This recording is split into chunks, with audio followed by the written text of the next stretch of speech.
যুদ্ধবিরতি কার্যকরের পরেও তার লঙ্ঘনের পাল্টাপাল্টি অভিযোগ ইরান ও ইসরায়েলের বোমা হামলা বন্ধ করতে তেল আবিবকে হুঁশিয়ারি ক্ষুব্ধ ট্রাম্পের। জুলাই হত্যা, শেখ হাসিনার বিরুদ্ধে মামলার শুনানি 1 জুলাই। আশুলিয়ায় হত্যার পর 6 লাশ পোড়ানোর ঘটনায় 16 জনের সম্পৃক্ততার প্রমাণ। বিএনপি প্রতিনিধি দলের সাথে চীনা কমিউনিস্ট পার্টির প্রতিনিধিদের বৈঠক, পুলিশের উপস্থিতিতে মবের ঘটনা খতিয়ে দেখার আহ্বান রিজভীর। ইশরাকের শপথের দাবিতে অবস্থান কর্মসূচিতে হামলা, কয়েকজন গুরুতর আহত। হামলাকারীদের সাথে উপদেষ্টা আসিফের যোগসাজশের সন্দেহ ইশরাক হোসেনের। দাড়িপাল্লা প্রতীক সহ জামাতে ইসলামীর নিবন্ধন পুনর্বহাল, নির্বাচন কমিশনের প্রজ্ঞাপন জারি।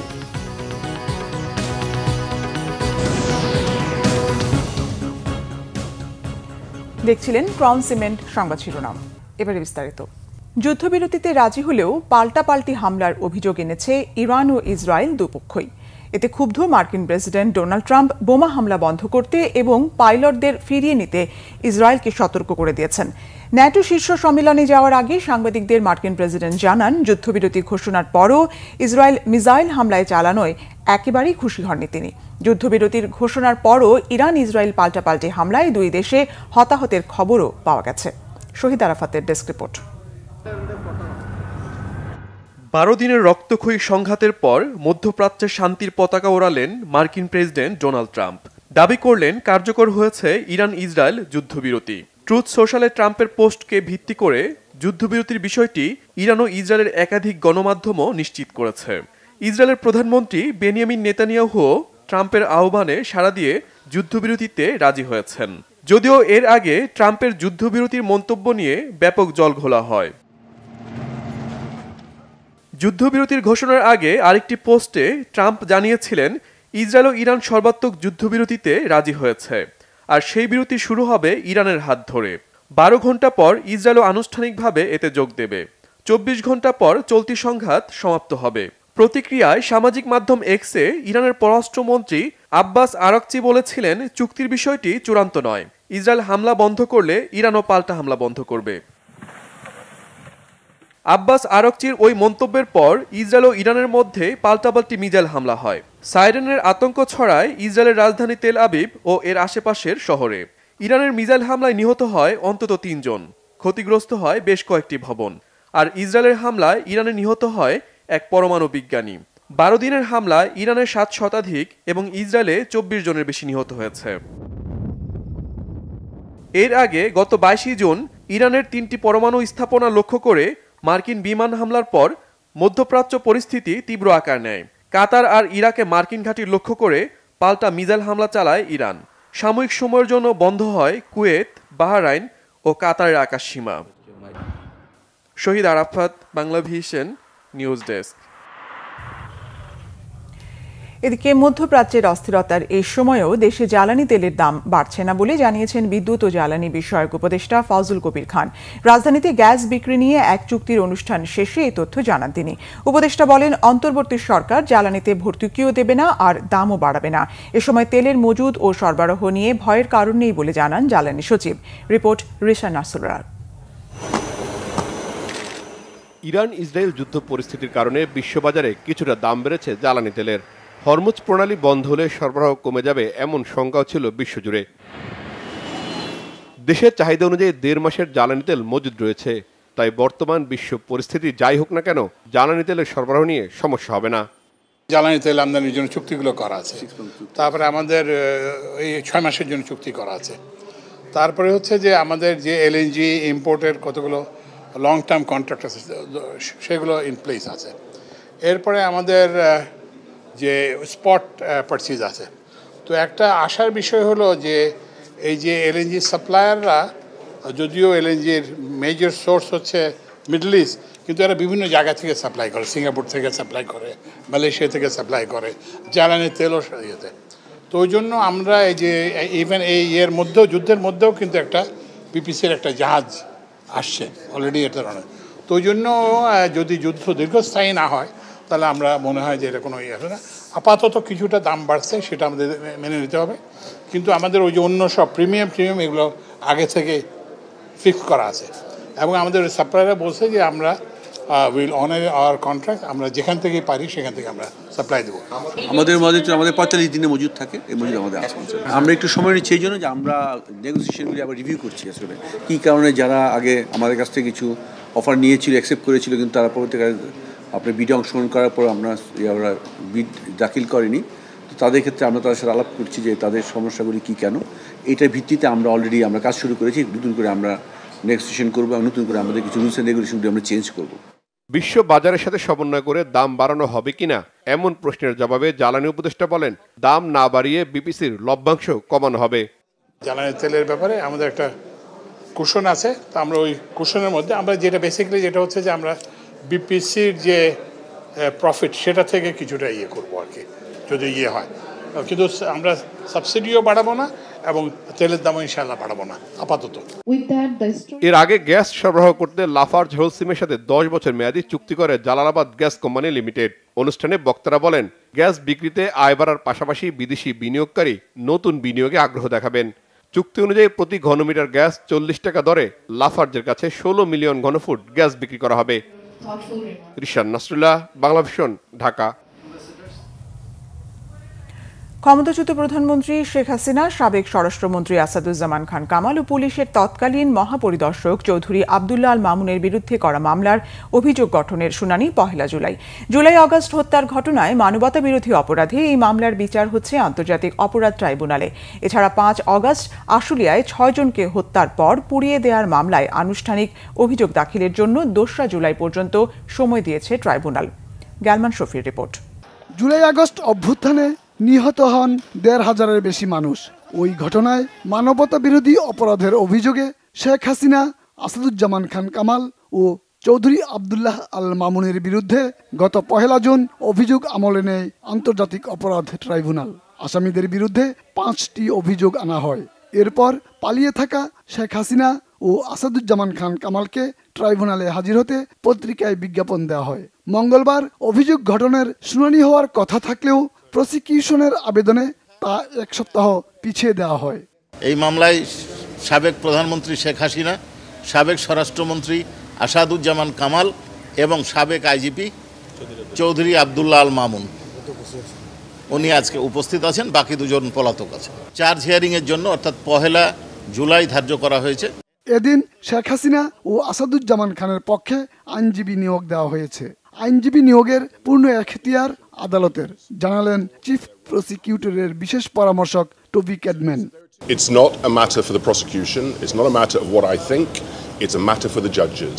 If any accused person is not satisfied with whoever is selected as their state-appointed counsel, then it is for that person to raise that with the judges. পলাতক আসামিদের বিষয়ে যে বিধান, ইন্টারন্যাশনাল ক্রাইমস ট্রাইব্যুনাল অ্যাক্ট 1973 যে state defence নিয়োগ করা হয়, সেই স্টেট ডিফেন্স নিয়োগ ট্রাইব্যুনাল করবেন।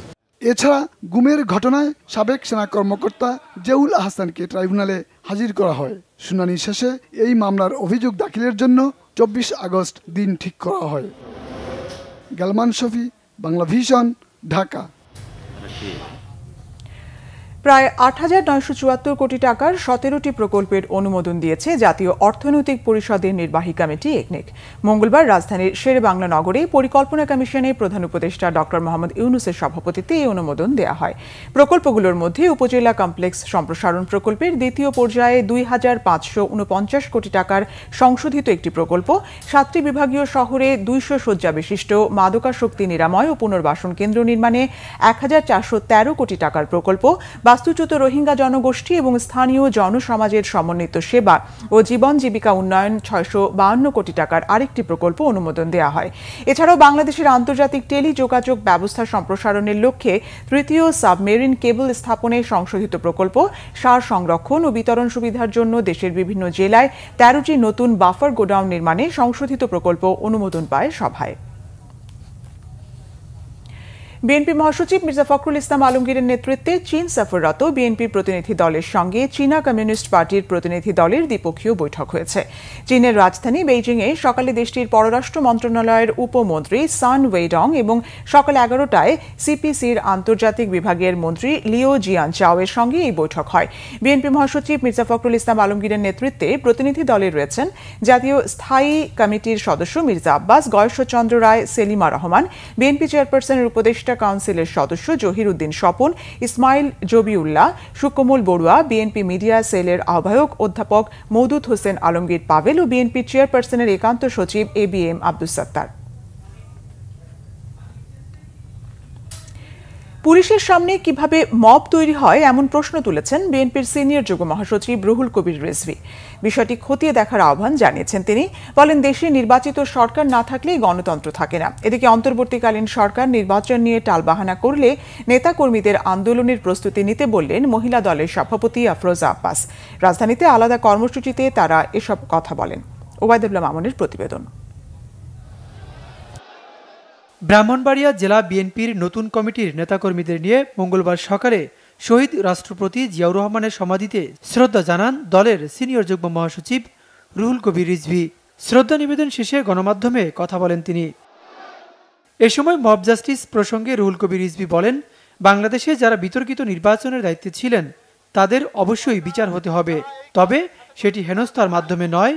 রাতের ভোট ও ডামি নির্বাচনের সাথে যুক্তদের আইন অনুযায়ী বিচার করতে হবে বলে দাবি করেন তিনি। কাউকে ডিম ছুঁড়ে মারা হবে, কাউকে জুতা নিক্ষেপ করা হবে এবং বাড়িতে লোকজন গিয়ে তাকে টেনে হিচড়ে বের করবে, এইটা বিএনপি কখনোই পছন্দ করে না। যারা এই কাজের সাথে জড়িত তারা যারাই হোক, তাদের অবশ্যই এই সরকারকে খুঁজে বের করে বিচার করতে হবে। তাদের বিরুদ্ধে মামলা হয়েছে, সেই মামলা অনুযায়ী বিচার হোক, কিন্তু কারো হাতে আইন তুলে নেওয়ার কোনো অধিকার নেই। এদিকে বিকেলে রাজধানীর খিলগাঁওয়ে দলীয় সদস্য নবায়ন ও ফর্ম বিক্রি কার্যক্রমের উদ্বোধনী অনুষ্ঠানে যোগ দেন জাতীয়তাবাদী মহিলা দলের সভাপতি আফরোজা আব্বাস। অতীতে আওয়ামী লীগ সংশ্লিষ্টদের দলে জায়গা না দিতে কর্মীদের সতর্ক করে দেন আফরোজা আব্বাস। গত 17 বছর যারা আন্দোলন সংগ্রামে মাঠে ছিলেন তাদের যথাযথ মূল্যায়নেরও আশ্বাস দেন তিনি। 17 বছর মাঠে ছিল না, আরামে করে ঘুমিয়েছে, মানে তখন হয়তো যারা এই ফ্যাসিস্ট সরকারের সাথে সম্পর্ক রেখে চলেছে, ছবি তুলেছে, হ্যাঁ, তো এখন আবার আসবেন বিএনপির সাথে ছবি তুলবেন, বিএনপি হওয়ার চেষ্টা করবেন, ওটা হবে না ভাই। যে দেশে নির্বাচিত সরকার না থাকে সে দেশে তো আসলেই গণতন্ত্র থাকে না।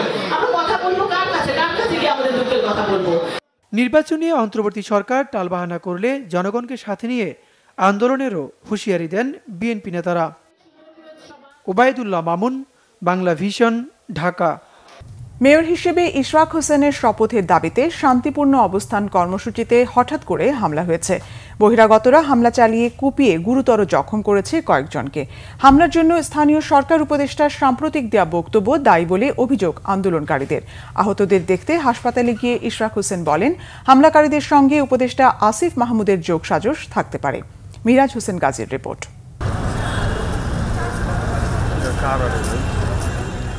মেয়র হিসেবে ইশরাক হোসেনের শপথের দাবিতে ঢাকাবাসীর শান্তিপূর্ণ অবস্থান কর্মসূচিতে মঙ্গলবার হঠাৎ করেই হামলার ঘটনা হয়। নগর ভবনের শান্তিপূর্ণ কর্মসূচিতে বহিরাগতরা হামলা করে বেশ কয়েকজনকে আহত করেছে। এরপর নগর ভবনে অবস্থান কর্মসূচিতে ঢাকাবাসীর সদস্যরা উপস্থিত হলে বহিরাগতরা সেখান থেকে পালিয়ে যায়। তারা এখন পলায় গেছে, আমরা আসার পরে তারা পলা গেছে, তারা অকারেন্স ঘটায়। হ্যাঁ, এটা আপনারা সিসি ক্যামেরা দেখতে পারবেন, অবশ্যই প্রমাণ আছে আমাদের নগর ভবনে যে সিসি ক্যামেরা দেখতে পারবেন। আহত আমাদের মেডিকেল আছে, আমাদের 3 জনের অবস্থা ভয়ানক খারাপ, ওরা ভর্তি করা হয়েছে, বাকি জনের প্রাথমিক চিকিৎসা করতেছে। এনসিপির সাথে মিল্লা আসিফ এবং প্রকাশ্যে যাওয়ার সময় বলে গেছে, হ্যাঁ, যে আপনার যদি এনসিপি লুক না হবে তাহলে মাস্ক থাকবে কেন, প্রত্যেকটা লোকের মধ্যে মাস্ক, প্রত্যেকটা মুখ ঢাকা।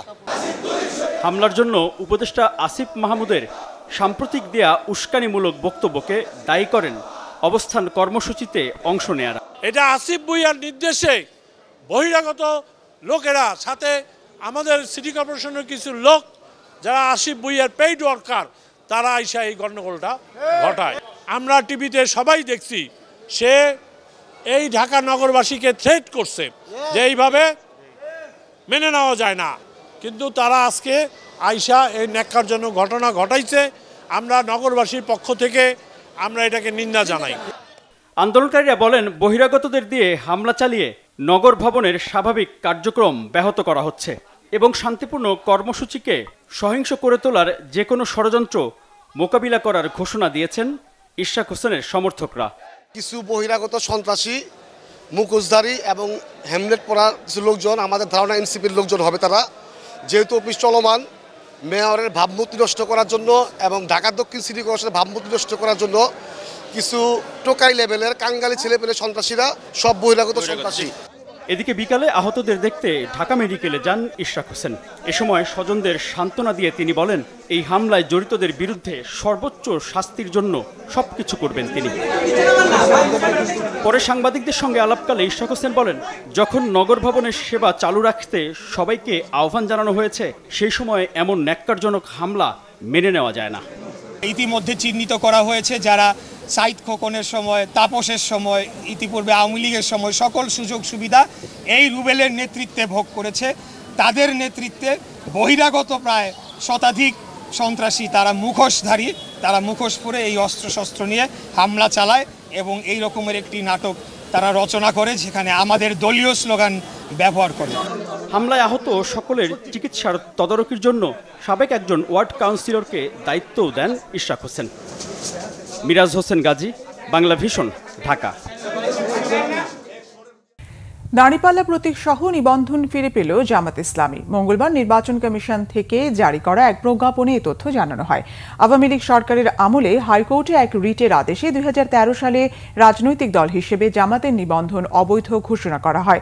পরে তাদের নিবন্ধন বাতিল করে নির্বাচন কমিশন।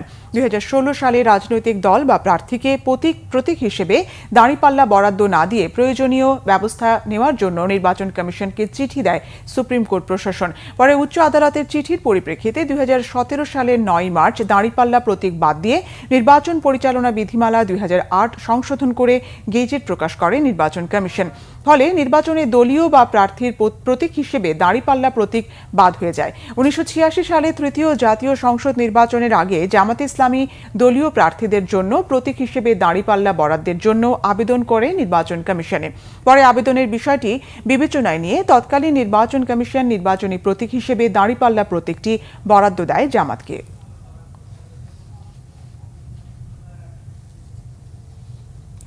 স্বরাষ্ট্র উপদেষ্টা অবসরপ্রাপ্ত লেফটেন্যান্ট জেনারেল জাহাঙ্গীর আলম চৌধুরী বলেছেন, আসন্ন জাতীয় সংসদ নির্বাচন অবাধ, সুষ্ঠু ও নিরপেক্ষ করতে প্রস্তুত রয়েছে আইনশৃঙ্খলা বাহিনী। মব ভায়োলেন্স পুরোপুরি বন্ধ না হলেও অনেকাংশে কমেছে বলেও দাবি করেন তিনি। ভবিষ্যতে মবের সঙ্গে জড়িতদের এবং নিষ্ক্রিয় আইনশৃঙ্খলা বাহিনীর সদস্যদের আইনের আওতায় আনার হুঁশিয়ারিও দেন স্বরাষ্ট্র উপদেষ্টা। মহিবুল্লাহ মুহিবের রিপোর্টে বিস্তারিত। সচিবালয়ে স্বরাষ্ট্র মন্ত্রণালয়ে আইনশৃঙ্খলা বিষয়ক উপদেষ্টা কমিটির 10ম সভা অনুষ্ঠিত হয়। সভা শেষে স্বরাষ্ট্র উপদেষ্টা অবসরপ্রাপ্ত লেফটেন্যান্ট জেনারেল জাহাঙ্গীর আলম চৌধুরী জানান, সারা দেশে আইন শৃঙ্খলা পরিস্থিতি নিয়ন্ত্রণে অভিযান পরিচালনা, জুলাই আন্দোলনের শহীদদের মামলার রেকর্ড তদন্ত করা, চুরি, ছিনতাই, চাঁদাবাজি ও দখলবাজি রোধে ব্যবস্থা নেওয়া এবং অস্থিরতা সৃষ্টিকারী সাইবার অপরাধীর বিরুদ্ধে ব্যবস্থা নেওয়া সহ বেশ কয়েকটি বিষয়ে আলোচনা হয়েছে বৈঠকে। পুলিশ তো নিষ্ক্রিয় না, আমি তো আগেই বলছি, পুলিশ আগের থেকে অনেকটা মানবিক হয়েছে। যেহেতু আগের মতো আপনাদের ওই কোনো কিছু হইলেই আগে একটা কথা বলে একটা বুঝানোর চেষ্টা করতো, ওইটা না করে আগে 2টা বাড়ি দিত। এই জন্য আপনারা বলতেন পুলিশ খুব অ্যাক্টিভ। এখন হলো পুলিশ আপনাদের সাথে আগে আলোচনা করে সমস্যাটা সমাধান করতে যায়। এই জন্য আপনারা ভাবেন যে পুলিশ নিষ্ক্রিয়। আগের পুলিশের সক্ষমতা আমি বলবো আগের থেকে অনেক বেড়েছে। আমি গতকালকে একটা ট্রেনিং ইনস্টিটিউট ভিজিট করে আসছি, আপনারা হয়তো জানেন, টাঙ্গাইলে। আমি দেখি তো তাদের ট্রেনিং এবং অন্যান্য জিনিস এবং তাদের মনোবল আগের থেকে অনেক ভালো হয়েছে। স্বরাষ্ট্র উপদেষ্টা আরও জানান, আসন্ন জাতীয় সংসদ নির্বাচনে আইনশৃঙ্খলা পরিস্থিতি স্বাভাবিক রাখতে করণীয় ঠিক করা হয় সভায়। পাশাপাশি মব ভায়োলেন্স নিয়ন্ত্রণে সর্বোচ্চ আইন প্রয়োগের কথাও জানান জাহাঙ্গীর আলম চৌধুরী। এই যে ঘটনাটা সিটা যেটা, এইটা কেউ এই ধরনের ঘটনা আশা করে নেই। এটা জন্য আমরা সবাই দুঃখিত এবং এই ঘটনা ভবিষ্যতে যেন না ঘটে এই জন্য সব ধরনের ব্যবস্থাই নেওয়া হবে। এবং এই ঘটনাটা কোনো অবস্থায় কিন্তু মেনে নেওয়া যায় না। আর এই ঘটনা যারা ঘটিয়েছে তাদের কিন্তু একজনের আপনারা জানেন অলরেডি আমরা আইনের আওতায় নিয়ে এসেছি, এবং অন্যান্য যদি কেউ এটার সাথে জড়িত থাকে আমরা অন্যান্য আরও তো অনেক জড়িত আছে, ফুটেজ দিয়ে আমরা সবারই আইনের আওতায় নিয়ে আসবো। এখানে আমি আরেকটা কথা বলছি, এখানে যদি আমাদের বাহিনীরও কারো যদি কোনো রকমের দুর্বলতা থাকে তার বিরুদ্ধে আমরা কিন্তু ব্যবস্থা নেব। বর্তমান আইন শৃঙ্খলা বাহিনীর অধীনে দিনের ভোট রাতে হবার সুযোগ নেই জানিয়ে স্বরাষ্ট্র উপদেষ্টা বলেন, একটি অবাধ, সুষ্ঠু ও নিরপেক্ষ নির্বাচনে সকলের সহায়তা প্রয়োজন। মুহিবুল্লাহ মুহিব, বাংলা ভিশন, ঢাকা। সংক্রমিত ব্যক্তিকে শারীরিকভাবে দুর্বল করে 2 সপ্তাহ পর দেখা দিচ্ছে করোনার লক্ষণ। ডায়াবেটিস ও ইনফ্লুয়েঞ্জা সহ অন্যান্য রোগ আছে এমন বয়স্ক ব্যক্তিদের সতর্ক থাকার পরামর্শ রোগ তত্ত্ববিদদের। তারা বলছেন, ভাইরাসে আক্রান্ত হলেও মৃত্যুর ঝুঁকি তুলনামূলক কম। ঝুঁকি এড়াতে বয়স্ক ব্যক্তিদের করোনার টিকা নেওয়ার পরামর্শও তাদের। বিস্তারিত মোবাশ্বের আহমেদের রিপোর্টে। সচেতনতার অভাবে খুব ধীরে হলেও বাড়ছে করোনা ভাইরাসের সংক্রমণ। স্বাস্থ্য অধিদপ্তরের তথ্য মতে চলতি সপ্তাহে প্রতিদিনই বাড়ছে ভাইরাস আক্রান্ত ব্যক্তির সংখ্যা। তবে এ নিয়ে জনমনে নেই সচেতনতা। কিছুটা ঢিলেঢালাভাবেই চলাফেরা করছেন অনেকেই।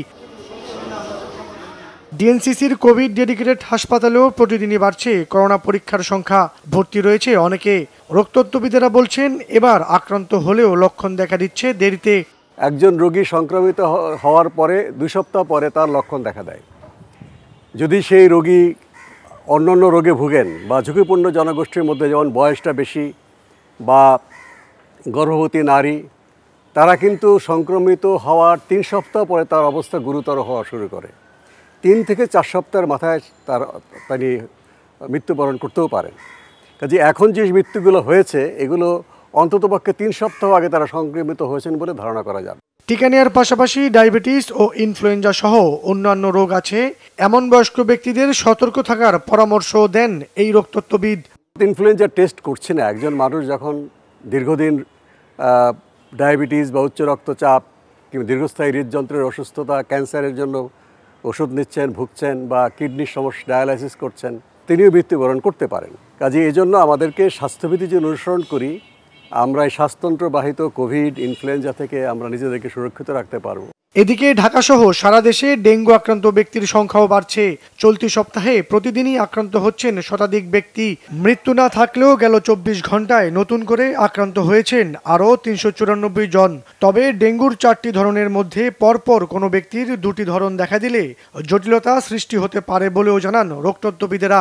ডেঙ্গুর জন্য আমাদেরকে সবচেয়ে আগে দরকার রোগীর মৃত্যুটা কমানো। মোবাশ্বের আহমেদ, বাংলা ভিশন, ঢাকা। গুম ও বিচার বহির্ভূত হত্যা প্রতিরোধে দ্রুততম সময়ে আইন প্রণয়ন হচ্ছে বলে জানিয়েছেন আইন উপদেষ্টা ডক্টর আসিফ নজরুল। একই সঙ্গে ফৌজদারি কার্যবিধি CRPC সংশোধনের খসড়া প্রস্তুত হয়েছে জানিয়ে তিনি বলেন, কমনওয়েলথ চার্টারের প্রতিশ্রুতি বাস্তবায়ন বিবেচনায় নিয়ে এই আইনটি সংস্কার করা হচ্ছে। বিকেলে গুলশানের একটি হোটেলে কমনওয়েলথ চার্টার যুব কর্মশালার সমাপনী অনুষ্ঠানে এসব কথা বলেন আইন উপদেষ্টা। জানান, কমনওয়েলথ চার্টারের গণতান্ত্রিক ও মানবিক মূল্যবোধ বিবেচনায় নিয়ে এরই মধ্যে বেশ কিছু আইন সংস্কারের উদ্যোগ নিয়েছে অন্তর্বর্তীকালীন সরকার। পাশাপাশি বিচারিক প্রক্রিয়াকে স্বচ্ছ ও জবাবদিহিতার আওতায় আনতে আদালতগুলো পুরোপুরি ডিজিটাল করার উদ্যোগ নেওয়া হয়েছে। সেই সঙ্গে বিচারক নিয়োগে স্বচ্ছতা এবং মেধাবৃত্তিক নিয়োগ প্রক্রিয়া অনুসরণ করা হবে বলেও জানান আইন উপদেষ্টা। We have made an amendment through a very intense consultative process, and we have made 23 drafts of those amendments during the process of finalizing it. Definitely, we made significant advancements in terms of securing people's rights and helping them from the operation of state machineries. আন্তর্জাতিক Olympic কমিটির প্রতিষ্ঠা বার্ষিকী উপলক্ষে Olympic day রানের উদ্বোধন করেছেন Bangladesh Olympic অ্যাসোসিয়েশনের সভাপতি ও সেনাবাহিনী প্রধান জেনারেল ওয়াকারুজ্জামান। মঙ্গলবার ভোরে রাজধানীর শিশু একাডেমি প্রাঙ্গণে অলিম্পিক ডে রানের উদ্বোধন করেন তিনি। শিশু একাডেমি থেকে শুরু হয়ে আব্দুল গনি রোড, জিপিও হয়ে ঢাকা স্টেডিয়ামে গিয়ে এটি শেষ হয়। বাংলাদেশ অলিম্পিক অ্যাসোসিয়েশনের উদ্যোগে শোভাযাত্রায় বিভিন্ন ফেডারেশনের ব্যানারে ক্রীড়াবিদ, সংগঠক ও ক্রীড়াপ্রেমীরা অংশ নেন। ঢাকা স্টেডিয়ামে শোভাযাত্রা সমাপনী অনুষ্ঠানে সেনাপ্রধান জেনারেল ওয়াকারুজ্জামান বাংলাদেশের হয়ে বিভিন্ন সময়ে অলিম্পিকে অংশ নেওয়া ক্রীড়াবিদদের হাতে সম্মাননা সার্টিফিকেট তুলে দেন। ক্রীড়াবিদ সহ জনসাধারণকে শরীরচর্চা এবং ক্রীড়া বিষয়ক কর্মকাণ্ডে উৎসাহিত করতে এবারের অলিম্পিক ডে রানের মূল প্রতিপাদ্য হচ্ছে লেটস মুভ।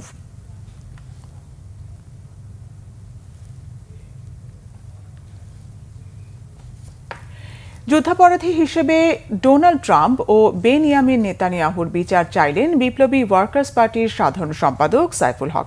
ফিলিস্তিন ও ইরানের প্রতি সমর্থন জানাতে আন্তর্জাতিক সংহতি দিবস পালনের আহ্বান জানান তিনি। মার্কিনীদেরকে যারা বন্ধু মনে করে, ওদের যে বেকুব, ওদের যে বোকা পৃথিবীর আর কোনো মানুষ হতে পারে না। সুতরাং মার্কিনী যারা বন্ধু, তার কিন্তু শত্রুর কোনো দরকার হয় না। আমাদের বাংলাদেশে আপনারা জানেন, আমাদের মুক্তিযুদ্ধের সময় এরা আমাদের মুক্তিযুদ্ধের বিরুদ্ধে তার অবস্থান নিয়েছিল। বাংলাদেশের দলমত নির্বিশেষে আমরা ফিলিস্তিন এবং ইরানের প্রতি আন্তর্জাতিক সংহতি জানাতে যে আগামী এক সপ্তাহের মধ্যে একটা সংহতি দিবস ঘোষণা করবার জন্য আমি দাবি জানাচ্ছি। আপনারা সবাই ব্যাপারে একমত আছেন? জাতীয় রাজস্ব বোর্ডের চেয়ারম্যানের পদত্যাগ সহ 4 দফা দাবিতে আন্দোলন চালিয়ে যাওয়ার ঘোষণা দিয়েছে এনবিআর সংস্কার ঐক্য পরিষদ। মঙ্গলবার সকাল থেকে দুপুর 2টা পর্যন্ত অবস্থান কর্মসূচি ও কলম বিরতি কর্মসূচি পালন করে বিক্ষুব্ধ কর্মকর্তা কর্মচারীরা। দুপুরে এক সংবাদ সম্মেলনে সংস্কার ঐক্য পরিষদের নেতারা নিপীড়নমূলক বদলির আদেশ প্রত্যাহারের দাবি জানান। এনবিআরের সংস্কার প্রক্রিয়া বাধাগ্রস্ত করা হচ্ছে এমন অভিযোগ এনে গঠিত কমিটি বাতিলের দাবিও জানান তারা। দাবি মানা না হলে 25 ও 26 জুন দেশের সব কর, কাস্টমস ও ভ্যাট অফিসে দুপুর 12টা থেকে বিকেল 5টা পর্যন্ত কলম বিরতি কর্মসূচি পালনের ঘোষণা দেন এনবিআরের কর্মকর্তারা। এরপরও সরকারের টনক না নড়লে 28 জুন থেকে আন্তর্জাতিক যাত্রী সেবা ছাড়া সব কার্যক্রম কমপ্লিট শাটডাউন কর্মসূচি পালনের হুঁশিয়ারি দেন সংস্কার ঐক্য পরিষদের নেতারা। আইনশৃঙ্খলা পরিস্থিতির অবনতির সুযোগে মানি চেঞ্জারগুলোতে ছিনতাই ডাকাতি উদ্বেগজনক হারে বেড়েছে বলে অভিযোগ করেছে মানি চেঞ্জার অ্যাসোসিয়েশন। পট পরিবর্তনের পর থেকে এখন পর্যন্ত রাজধানীর 6টি মানি এক্সচেঞ্জের অন্তত 6 কোটি টাকা ও বৈদেশিক মুদ্রা খোয়া গেছে বলে জানিয়েছে সংগঠনটি। দুপুরে এক সংবাদ সম্মেলনে এই তথ্য জানান সংগঠনটির সভাপতি MS জামান। সংগঠনটির সাধারণ সম্পাদক গৌতম দে জানান, মিরপুরে জিসান মানি এক্সচেঞ্জের প্রায় 1 কোটি টাকা এবং মাহমুদ ফরেন এক্সচেঞ্জ সহ কয়েকটি মানি চেঞ্জারের নগদ টাকা ও বৈদেশিক মুদ্রা ছিনতাই ডাকাতির শিকার হয়েছে। এর পেছনে ছিনতাইকারী ও অবৈধ মানি এক্সচেঞ্জের যোগসাজশ থাকতে পারে। এসব ঘটনায় নগদ টাকা ও বৈদেশিক মুদ্রা হারানোর শঙ্কার পাশাপাশি প্রতিষ্ঠানের কর্মকর্তারাও চরম নিরাপত্তাহীনতায় ভুগছেন। অনুষ্ঠানে মানি চেঞ্জার অ্যাসোসিয়েশনের সভাপতি MS জামান ছিনতাই ও ডাকাতির ঘটনায় খোয়ানো অর্থ উদ্ধার ও জড়িতদের শাস্তি চান। একই সঙ্গে অনুমোদনবিহীন ও নাম সর্বস্ব মানি চেঞ্জারের অবৈধ কর্মকাণ্ড বন্ধেরও দাবি জানান। সংবাদ শেষ করব ক্রাউন সিমেন্ট শিরোনামগুলো আরেকবার জানিয়ে।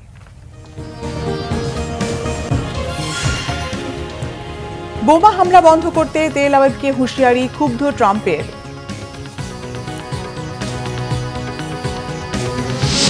জুলাই হত্যা, শেখ হাসিনার বিরুদ্ধে মামলার শুনানি 1 জুলাই।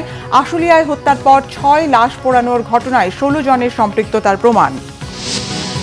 বিএনপি প্রতিনিধি দলের সাথে চীনা কমিউনিস্ট পার্টির প্রতিনিধিদের বৈঠক, পুলিশের উপস্থিতিতে মবের ঘটনা খতিয়ে দেখার আহ্বান রিজভির।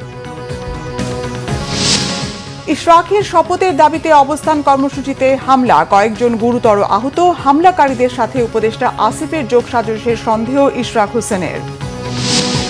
দাঁড়িপাল্লা প্রতীক সহ জামাতে ইসলামের নিবন্ধন পুনর্বহাল, নির্বাচন কমিশনের প্রজ্ঞাপন জারি।